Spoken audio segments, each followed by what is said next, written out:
Alors, bienvenue dans les méthodes et nous allons ici déterminer le pH d'un mélange acide fort base forte. Donc on introduit un volume V de 15 ml d'hydroxyde de sodium, c'est-à-dire du Na+ en solution aqueuse plus l'ion hydroxyde en solution aqueuse, à une concentration de 2,70-2 mol par litre, dans un volume d'eau de 100 ml d'eau distillée. Quel est le pH de la solution obtenue, sachant que l'ion hydroxyde est une base forte? Alors, petit 2, on ajoute là un volume V' de 10 ml de solution d'acide chlorhydrique, c'est-à-dire des ions oxonium et des ions chlorure, en solution aqueuse, à une concentration C' de 5,010-2 mol par litre à la solution initiale. Quel est le nouveau pH de la solution, sachant que les ions oxonium H3O+, et les hydroxydes HO- sont respectivement un acide fort et une base forte? Voilà. Bon, ben l'énoncé est clair. Si donc vous entrevoyez déjà la réponse, eh bien arrêtez la vidéo et répondez. Sinon, eh bien revenez dans quelques instants pour écouter les conseils, mais voilà, jouez le jeu, cherchez au moins 5 bonnes minutes et allez-y pour trouver une réponse.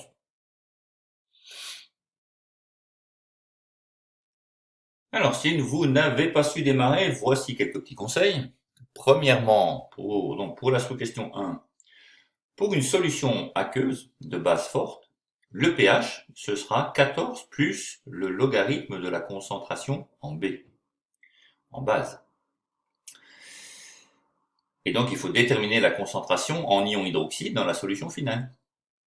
Pour la sous-question 2, il faut calculer les quantités de matière, de base et d'acide mélangés. Et enfin trouver le réactif limitant entre les ions oxonium et les ions hydroxyde. Voilà. Et bien avec ces conseils, je crois que vous pouvez maintenant y aller jusqu'au bout. Et donc on se revoit par après pour la solution. Bon travail! Alors, dans cette question, donc, on cherche un pH. Et le pH, on sait que c'est moins le logarithme en base 10 de la concentration en ion oxonium. Or ici, ce qu'on voit, c'est qu'on nous donne une base forte, donc c'est une base qui va réagir totalement avec l'eau, et donc on aura accès à la concentration en base. Ce qui veut dire que pour avoir le pH, eh bien il faudra avoir accès à la concentration ici en ion oxonium, en utilisant le fait que la concentration en ion oxonium fois la concentration en ion hydroxyde, d'accord, c'est le produit ionique, Ke. C'est donc égal à 10 exposant moins 14. Et donc on saura que la concentration en H3O+, ce sera 10 exposant moins 14 divisé par la concentration en HO-. Et donc quand je prendrai le pH, ce sera moins le logarithme en base 10, donc de la concentration en H3O+, qui sera égal à moins le logarithme en base 10 du membre de droite, c'est-à-dire de 10 exposant moins 14 sur la concentration en HO-. D'accord? Ce qui fera, alors le logarithme d'un quotient, c'est la différence des logarithmes, donc ça fera moins le logarithme de 10 exposant moins 14 moins le logarithme de la concentration en HO-. Voilà. Ce que fera, alors le logarithme en base 10 de 10 exposant moins 14, ça nous redonne moins 14. Avec le moins qui est devant, ça fait 14. Et moins le logarithme de la concentration en HO-, ça me donne plus le logarithme de la concentration en HO-. Et donc quand j'ai une base forte dans le système, je revois ce qu'on a annoncé dans les rappels et que je vous démontre ici, que le pH c'est égal à 14 plus le logarithme de la concentration en HO-, d'accord, c'est-à-dire de la concentration en base initiale. Pour continuer, il nous faut déterminer cette concentration.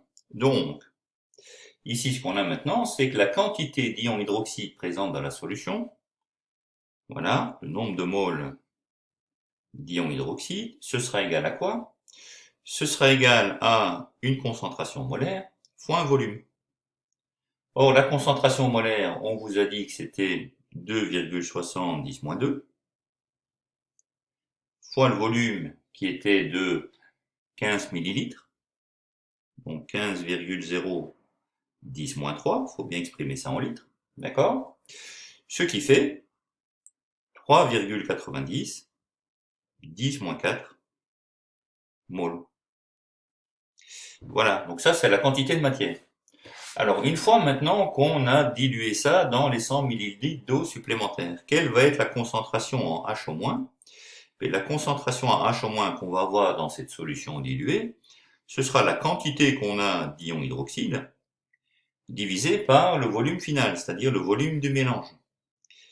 Ce sera donc égal à le nombre de moles d'ion hydroxyde divisé par le volume qu'on avait au départ, plus le volume d'eau.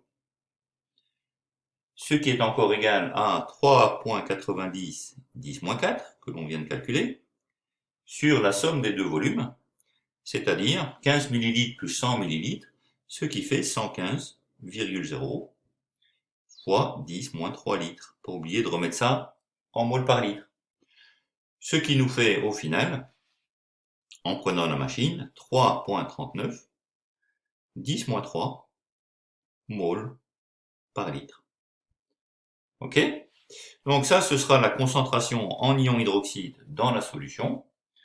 Le pH de la solution est donc, eh bien, le pH, d'après la relation que je viens de redémontrer ici, ce sera donc égal à 14 plus le logarithme de la concentration en ion hydroxyde, ce qui nous fait 14 plus le logarithme de 3,39 10 moins 3, et si vous faites ça, eh bien vous trouvez 11,5. Voilà. Donc le pH de la solution sera de 11,5 pour la sous-question 1. Et nous pouvons alors passer à la deuxième sous-question. Donc dans la sous-question 2, on nous dit qu'on ajoute un volume V' de 10 ml de solution d'acide chlorhydrique, H3O+, plus Cl-, à une certaine concentration C' de 5,10-2 mol par litre à la solution initiale. Et on se demande quel est le nouveau pH de la solution, sachant que les ions oxonium et les ions hydroxyde sont respectivement un acide fort et une base forte. Eh bien, si ces deux ions sont acides et bases fortes, ça veut dire que la réaction chimique ayant lieu dans le nouveau mélange, ça va être HO- plus H3O+, qui donne 2H2O. D'accord? Une base forte plus un acide fort qui se transforme en de l'eau, et c'est une réaction totale. Et puisqu'on a rajouté de l'acide, eh bien, on va se demander quelle est la quantité de matière apportée en ion oxonium. Donc, le nombre de moles d'ion oxonium, ça va être égal à quoi? Alors, ça c'est, il y a deux parties. À la quantité de matière des ions oxonium, il y a ce qu'on appelle le mélange initial, il y a ce qu'on a apporté dans la solution acide, et puis il y aura dans le mélange final. Donc si je considère ce qu'il y avait dans le mélange initial, eh bien ce que je vais avoir, c'est le nombre de moles de H3O+, ce sera la concentration en H3O+, fois le volume du mélange qu'on avait. Ce qui est égal à, eh bien, une concentration en H3O+, c'est 10 exposants moins le pH, qu'on a calculé juste avant, fois le volume du mélange. Et donc 10 exposants moins le pH qu'on a calculé juste avant, fois le volume du mélange. Vous prenez votre machine et vous calculez. Ça va faire 3,64 fois 10 moins 13 moles. Voilà, ça c'est la quantité de matière, le nombre de moles d'ion H3O+, qu'il y avait dans le mélange initial. Puisque j'ai rajouté maintenant des H3O+, par la solution acide, donc grâce à la solution acide, on peut calculer la quantité de matière de cette dernière. Donc là, ce sera C' fois V'. La nouvelle concentration fois le nouveau volume que j'ai ajouté. C'est-à-dire, c'est 5,0 fois 10-2 fois 10 millilitres, c'est-à-dire 10,0 fois 10-3, il faut bien se mettre en litres, ce qui nous fait 5,4 fois 10-4 mol. Voilà. Et donc, dans le mélange final, la quantité de matière d'ion H3O+, que j'aurai dans le mélange final, ce sera la somme des deux. Ce sera la quantité de matière que j'avais en H3O+, dans le mélange initial, plus la quantité de matière que j'avais dans la solution acide, ce qui fait donc 3,64 10-13 plus 5,0 10-4, mais on voit très bien que 3,64 10-13, c'est beaucoup plus petit que 5,4 10-4. Donc en fait, la partie dominante ici, c'est le 5,4 10-4 qui est ici. D'accord? Voilà, c'est ce qu'on va renoter. La quantité ici variant ce qu'on vient d'obtenir à la 13e décimale. Donc en première approximation, on peut l'oublier. Donc on constate donc bien ici que la quantité d'ioxonium apportée par le mélange initial est en fait négligeable par rapport à celle qui a été apportée par la solution acide. Voilà une première part. Alors, une seconde part, c'est qu'il faut aussi calculer maintenant la quantité de matière apportée par les ions hydroxydes. Donc il faut calculer le nombre de moles d'ion hydroxyde, H- de nouveau dans le mélange initial. Alors c'est égal à quoi? Ben, ce sera égal à la concentration fois le volume, ce qui fait 2,60 10-2 fois le volume ben, qui était de 15 millilitres. 15 fois 10-3, d'accord? 15 millilitres que j'ai remis en litre de nouveau, ce qui me fait dans ce cas-ci 3,90 10-4 moles. Après, je peux me demander évidemment quelle est la quantité d'ion hydroxyde qui a été apportée par la solution acide. Et bien dans ce cas-là, ce qu'on va avoir, c'est la concentration en ion hydroxyde fois le volume de la solution acide que j'ai considérée. Alors la concentration en ion hydroxyde, ben de nouveau, ce sera le produit ionique de l'eau divisé par la concentration ici en ion oxonium fois le volume V'. Et la concentration en ion oxonium, ça je la connaissais. Le potentiel, le produit ionique, pardon, je le connais aussi. Donc ça va faire 10 exposant moins 14 divisé par 5,0 10-2 fois le volume de la solution acide qui était de 10 ml, donc 10,0 fois 10-3, ce qui me donne là une réponse de 2,0 fois 10-15 moles. Et ce qu'on voit de nouveau ici, mais c'est dans le sens inverse du précédent, c'est qu'il y a une quantité qui est nettement plus petite que l'autre. Si je regarde ici le nombre de moles d'ion hydroxyde dans le mélange initial, eh bien, il est de l'ordre de 10-4, tandis que ce qui est apporté en hydroxyde dans la solution acide, parce que la solution est très acide, c'est seulement 2,0 10-15. Donc quand je vais regarder la quantité d'hydroxyde qu'il y a dans le mélange final, eh bien je vois que celui qui va être dominant, c'est celui-là. Et celui-là pourra en fait être oublié. Ok? Alors je fais ça tout de suite. Donc le nombre de moles d'hydroxyde H- dans le mélange final, eh bien ce sera le nombre de moles d'hydroxyde qu'on avait dans le mélange initial, plus le nombre de moles d'hydroxyde qu'on avait dans la solution acide, qui, comme on vient de le voir, était très faible. D'accord? Et donc j'arrive à la fin avec une quantité qui est celle qui était dans le mélange initial, grosso modo. Le second terme apportant une correction à la 5e décimale, donc peut-être négligée. Voilà.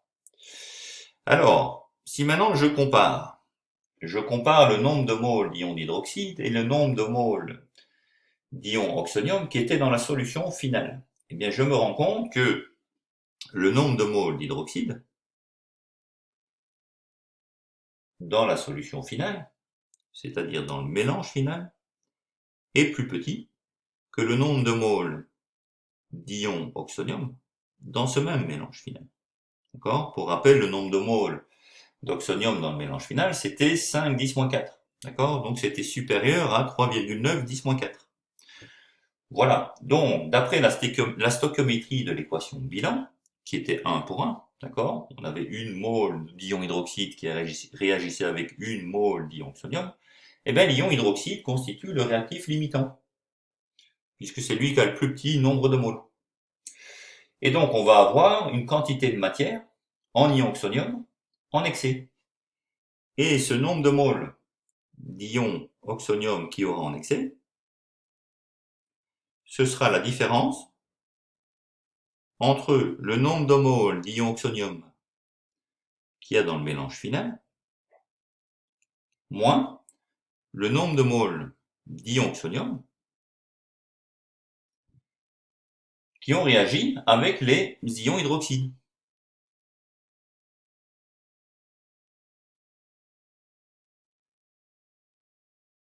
Ok? Ce qui veut dire qu'on aura ici, cela est égal à 5,010-4 moins 3,90 10-4. Ce qui fait au final 1,1 10-4 moles. Donc ça, c'est le nombre de moles d'H3O+, qu'on aura en excès. Et donc, grâce à ça, je vais pouvoir calculer la concentration en ion H3O+, à la fin de la réaction, qui sera donc égal au nombre de moles d'ion H3O+, en excès, d'accord, divisé par le volume du mélange final.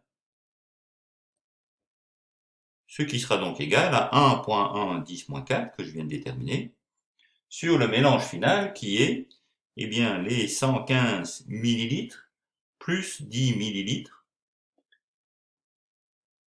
hop, que je remets bien en litres, donc fois 10-3, qui me donne une concentration en ion H3O+, qui est de 8,8 10-4 moles par litre.